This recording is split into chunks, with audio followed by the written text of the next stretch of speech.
हाय दोस्तों, स्वागत है। आज लेके आए हैं यूरोपीय कंपनियों का आगमन।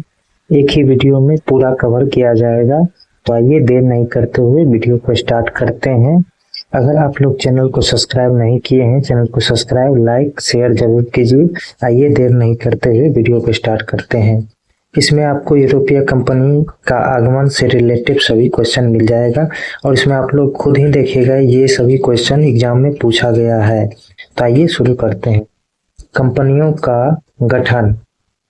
ईस्ट इंडिया पुर्तगाली ईस्ट इंडिया कंपनी की स्थापना कब हुई थी? तो 1498 ईस्वी में हुई थी। कंपनी द इंथेस ओरिएंटलेस किस देश की व्यापारिक कंपनी थी? तो फ्रांस की थी। अंग्रेजी ईस्ट इंडिया कंपनी की स्थापना कब हुई थी? तो 1600 ईस्वी में ईस्ट इंडिया कंपनी की स्थापना हुई थी। बेरीगटे ओस्ट इंडी से कंपनी किस देश की व्यापारिक कंपनी थी? तो डच हॉलैंड की व्यापारिक कंपनी थी।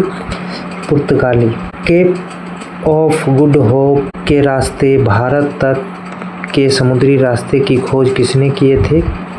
तो ये वास्को डी गामा ने खोज किए थे। पुर्तगाली यात्री वास्को डी गामा कालीकट पर किस वर्ष आया? तो 1498 ईस्वी को कालीकट पर आया था। वास्को डी गामा 90 दिनों की समुद्री यात्रा के दौरान किस पथ प्रदर्शक की सहायता से कालीकट पहुंचा था? तो अब्दुल मनीक गुजराती की सहायता से पहुंचा था। किसने वास्को डी गामा का कालीकट में स्वागत किया था? तो कालीकट में जेमोरिन ने स्वागत किया था। किसके नेतृत्व में 1500 ईस्वी में द्वितीय पुर्तगाली अभियान कालीकट पहुंचा? तो पेड्रो अल्ब्रेज कैब्राल के नेतृत्व में पहुंचा था। भारत में पुर्तगालियों का मुख्यालय प्रथम वायसराय था। पुर्तगाली वायसराय के रूप में अल्मीडा का कार्यकाल कब से कब तक था? तो 1505 से 1509 ईस्वी तक उसका वायसराय का कार्यकाल था। पुर्तगालियों ने किस स्थान पर अपनी पहली किलेबंदी की थी? तो कोचीन में पहली किलेबंदी की थी। पुर्तगालियों द्वारा पहला किलाबंदी कोचीन में हुआ था। भारत में पुर्तगाली शक्ति का वास्तविक संस्थापक कौन था? तो अलबुक्र था। भारत में वायसराय के रूप में अलबुक्र का कार्यकाल कब से कब तक था? तो 1509 से 1515 ईस्वी तक था। पुर्तगालियों ने बीजापुर के शासक से गोवा कब छीना? तो 1510 ईस्वी में बीजापुर के शासक से गोवा छीना। पुर्तगालियों को भारतीय महिलाओं से विवाह को प्रोत्साहित करने तथा सती प्रथा पर रोक लगाने वाला वायसराय अलबुकर था। अलबुकर के बाद पुर्तगाली गवर्नर कौन हुए? नीनो डी कुन्हा अलबुकर के बाद हुआ था। पुर्तगालियों द्वारा अपने प्रभुत्व के अधीन सामुद्रिक मार्गों पर सुरक्षा कर वसूल करने की व्यवस्था को क्या कहा जाता था? तो कार्टेज परमिट व्यवस्था कहा जाता था। पुर्तगालियों द्वारा कालीकट से यूरोप निर्यात किया जाने वाला सूती वस्त्र का क्या कहलाता था? तो कैलिको कहलाता था। पुर्तगालियों द्वारा भारत से किस वस्तु का निर्यात सर्वाधिक होता था? तो काली मिर्च का निर्यात सर्वाधिक होता था। पुर्तगालियों द्वारा भारत में प्रिंटिंग प्रेस की स्थापना कब और कहाँ की गई थी? तो 1556 ईस्वी में गोवा में पहला पुर्तगालियों द्वारा प्रिंटिंग प्रेस की स्थापना की गई थी। पुर्तगालियों द्वारा बंगाल में किस स्थान पर अपनी फैक्ट्री स्थापित की गई थी? तो हुगली में की गई थी पहली फैक्ट्री। हुगली को बंगाल की खाड़ी में समुद्री लूटपाट के लिए अड्डा किसने बनाया था? तो पुर्तगालियों ने ही अड्डा बनाया था समुद्री लूटपाट के लिए। नेक्स्ट देखते हैं। Next Dutch. पुर्तगाली के बाद भारत डच आया था। तो डच के बारे में देखते हैं। 1596 ईस्वी में भारत में आने वाला प्रथम डच नागरिक कार्नेलियस हाउटमैन था। डच ईस्ट इंडिया कंपनी की स्थापना कब हुई थी? तो 1602 ईस्वी में हुई थी। किस देश के साथ व्यापार के लिए डचों द्वारा सर्वप्रथम संयुक्त पूंजी कंपनी की स्थापना की गई थी? तो भारत के साथ की गई थी। डचों ने अपनी पहली फैक्ट्री कहाँ स्थापित किया था? तो डचों ने पहली फैक्ट्री मसूलीपट्टनम 1605 ईस्वी में किया था। डच ईस्ट इंडिया कंपनी ने किस वर्ष अपनी फैक्ट्री पटना में स्थापित किया था? तो 1632 में पटना में स्थापित किया था। भारत में व्यापार करने आए डच कहाँ के निवासी थे? मुख्य रूप से हॉलैंड, जो प्रेजेंट टाइम में नीदरलैंड कहा जाता है, वहाँ का निवासी था। डचों द्वारा भारत में निर्यात की प्रमुख वस्तु कौन सी थी? तो वस्त्र का निर्यात डच लोग करते थे। डच ईस्ट इंडिया कंपनी अपने स्वर्ण सिक्के पैगोडा कहाँ ढालती थी? तो पुलिकट में ढालती थी।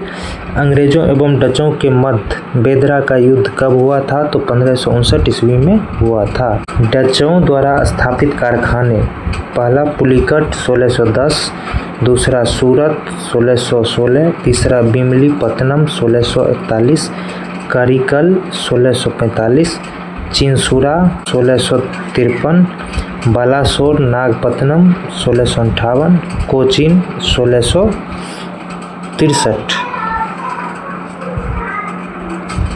नेक्स्ट अंग्रेज, उसके बाद ब्रिटिश ईस्ट इंडिया कंपनी का आगमन हुआ। British the governor and company of merchant of London trading into the east Indies अथवा अंग्रेजी ईस्ट इंडिया कंपनी की स्थापना कब हुई थी? तो 1599 ईस्वी में हुई थी। ईस्ट इंडिया कंपनी की स्थापना के समय ब्रिटिश सम्राज्ञी कौन थी? तो महारानी एलिजाबेथ प्रथम थी। लंदन में ब्रिटिश ईस्ट इंडिया कंपनी के गठन के समय भारत का सम्राट कौन था? तो अकबर था, मुगल सम्राट।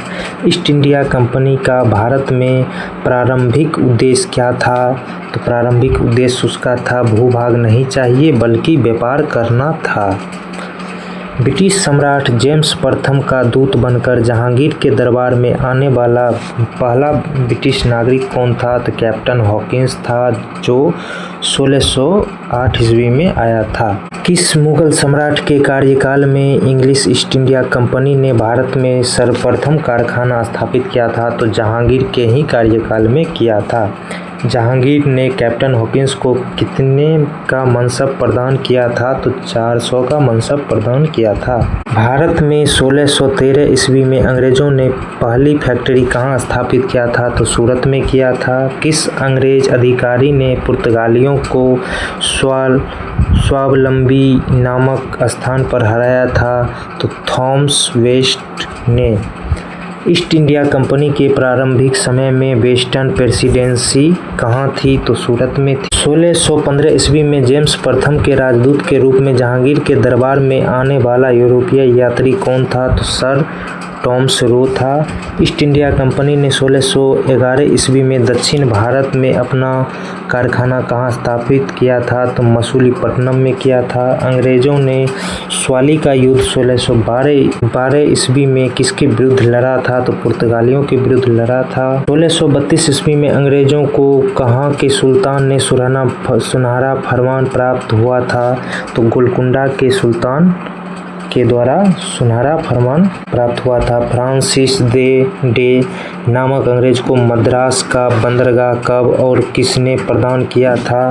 तो 1639 ईस्वी में चंद्रगिरी के राजा प्रदान किया था। किस अंग्रेज सम्राट का विवाह पुर्तगाली राजकुमारी कैथरीन के साथ हुआ था? तो चार्ल्स द्वितीय का विवाह राजकुमारी कैथरीन के साथ हुआ था।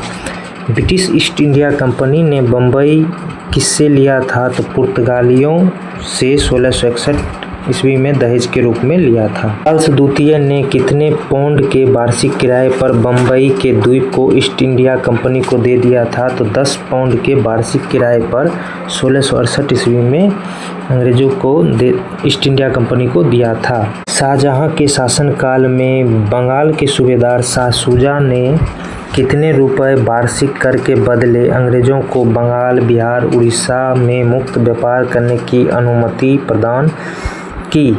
तो 3000 वार्षिक कर के बदले में दिया था। अंग्रेजों द्वारा हुगली को कब लूटा गया? तो 1686 ईस्वी में लूटा गया था। ईस्ट इंडिया कंपनी के किस अंग्रेज गवर्नर को औरंगजेब द्वारा भारत से निष्कासित किया गया था? तो सर जॉन चाइल्ड को निष्कासित किया गया था औरंगजेब के द्वारा।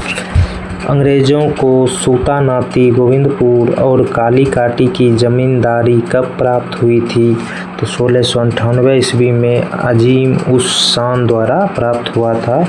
पोर्ट विलियम का प्रथम गवर्नर कौन था? तो सर चार्ल्स आयर था प्रथम गवर्नर। नेक्स्ट देखते हैं, किस मुगल सम्राट के समय जॉन सरमन की अध्यक्षता में एक दूतमंडल भारत आया था? तो जहांगीर के कार्यकाल में 1715 में आया था।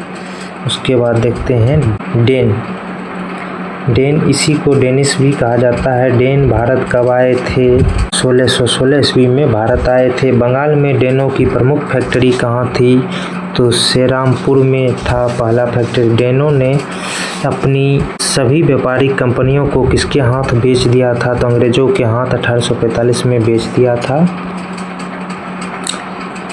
उसके बाद फ्रांसीसी कंपनी आया था। कौन सा यूरोपीय देश स्वतंत्रता पूर्वक भारत में व्यापारिक कंपनी के रूप में सबसे अंत में आया? तो फ्रांसीसी कंपनी सबसे अंत में आया था व्यापार के लिए भारत। फ्रांसीसी ईस्ट इंडिया कंपनी की स्थापना के समय सम्राट कौन था? तो लुई 14वां सम्राट था फ्रांस का। नेक्स्ट, भारत में फ्रांसीसी कंपनी का संस्थापक किसे माना जाता है? तो काल्वर्ट को माना जाता है। फेको केरी द्वारा भारत में प्रथम फ्रांसीसी फैक्ट्री की स्थापना कब की गई थी? 1668 में सूरत में की गई थी। पांडिचेरी का प्रथम फ्रांसीसी गवर्नर कौन था? फ्रांसिस मार्टिन पांडिचेरी का प्रथम फ्रांसीसी गवर्नर था। फ्रांसिस मार्टिन ने पांडिचेरी अब पुदुचेरी में किस किले का निर्माण करवाया था?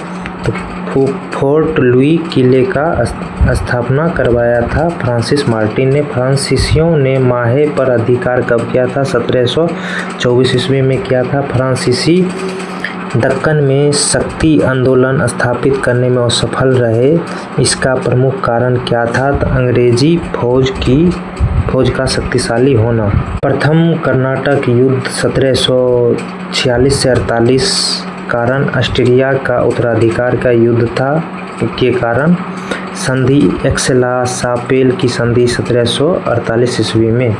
द्वितीय कर्नाटक अंगल युद्ध 1751 से 1755 ईस्वी कर्नाटक में उत्तराधिकार के युद्ध के कारण हुआ था। पांडिचेरी की संधि और 1755 के साथ ही समाप्त हुआ था। तृतीय कर्नाटक युद्ध 1758 से 63 ईस्वी। सप्तवर्षीय युद्ध एवं अन्य कारण पेरिस की संधि के साथ युद्ध समाप्त हुआ था। आंग्ल फ्रांसीसी संघर्ष कर्नाटक युद्ध किन शक्तियों के बीच लड़ा गया था? तो ब्रिटेन और फ्रांस के बीच लड़ा गया था कर्नाटक युद्ध। प्रथम कर्नाटक युद्ध का तत्कालिक कारण क्या था? अंग्रेजों द्वारा फ्रांसीसी जहाज का अधिग्रहण।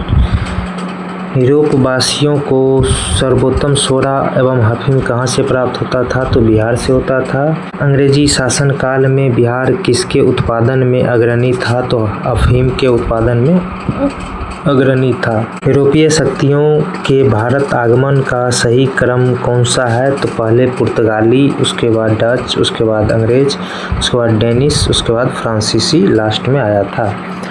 यूरोपियों में से कौन सा एक स्वतंत्रता पूर्व भारत में व्यापारी के रूप में सबसे अंत में आया था? तो फ्रांस सबसे अंत में आया था। 1760 ईस्वी में बांडीवास का युद्ध किसके मध्य हुआ था? तो अंग्रेजों तथा फ्रांसीसियों के मध्य हुआ था बांडीवास का युद्ध। बांडीवास के युद्ध में कौन पराजित हुआ था? तो फ्रांस पराजित हुआ था। इसी के साथ आज का टॉपिक यहीं पे समाप्त होता है। इसमें आपका सारा क्वेश्चन को कवर किया गया है। तो अब फिर मिलते हैं नेक्स्ट टॉपिक के साथ। तब तक के लिए जय हिंद, जय भारत।